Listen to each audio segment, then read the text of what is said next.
Magpiprito po tayo ngayon ng bangus. Mainit na yung ating kawali. So, natin ang hina ang apoy.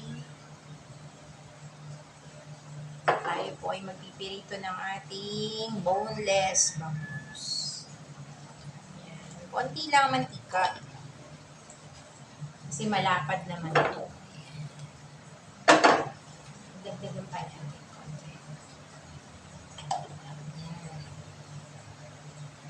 Tapos, tayo natin uminit. Mainit na yung kanina. Ayan. Try natin kung mainit na siya. Ayun. Kumukulo-kulo na. Ngayon po ay mag-coat na tayo nito. Meron tayo ditong boneless bangus. Yan. Pina-boneless ko na po yan. Pirito natin. Para po wala ng tinik. Para kahit sino ang kumain, bata, matanda, maingipin o wala. Ayan. Hindi na natin po problemahin na tayo ay matitinik ng bangus. Kaya dapat doon sa pinagbibilan ninyo kay suke, yan, kung gusto nyo, ipapa-boneless na po natin. Ayun. Yan. Yan po. Ito po ang ating boneless bangus. Ganun natin ng konti para makita nyo. Yan. Ating boneless bangus. Hintayin lang natin na inay maluto.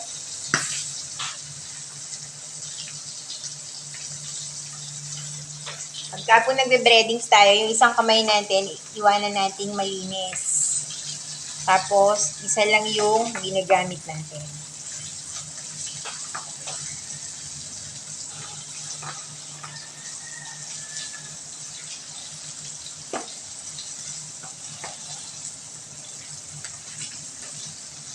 Maganda po yan, boneless na yung bangus para hindi na kayo matatakot na kayo ay matitinik. Yan. Ganyan lang po ako magprito. Crispy boneless bangus. Yan. Kita nyo po, ayan.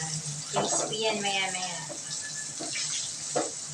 Yung po crispy boneless bangus na yan, magugustuhan po yan ng mga bata, lalo na pag ginawa natin na may partner yan na kamatis, itlog na pula, at sinangag. Yan, pwede din po natin baunin yan pag tayo ay mayroong outing. Yan, mabilis na ulam, recipe. Yan, magpipirito lang tayo ng ating boneless bangus. Madali lang po maluto yan.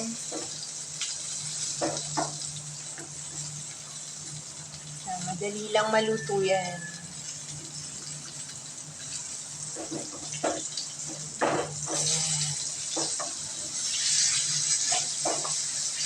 Madali lang po maluto yan. Pagka nagmamadali kayo sa dinner, pwedeng-pwede yan.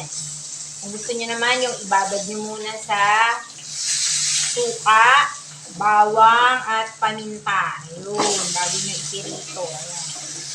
Kita nyo po. Malapit na pong maluto yan. Konti na lang po. Maluluto na yan. Pinapakita ko lang po sa inyo kaya ginaganyan natin yung kawali.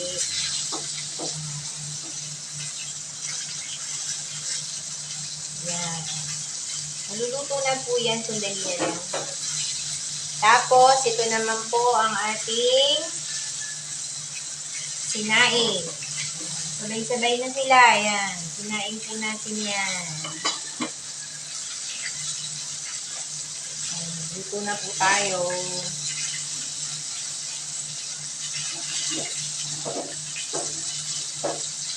Yan. Yan po ang ating piniritong bangus. Boneless bangus. Konti na lang.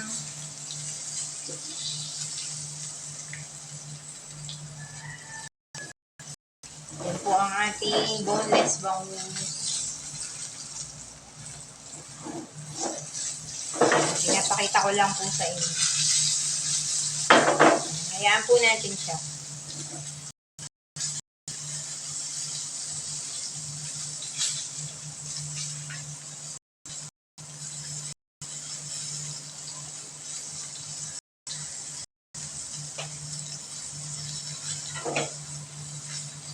Ayan, nag-golden brown na po siya.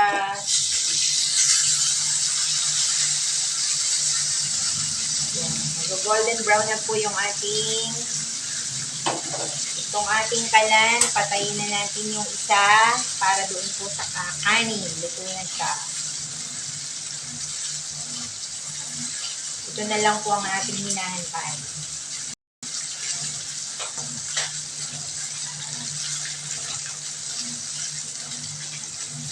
Hanguin na po natin. Luto na.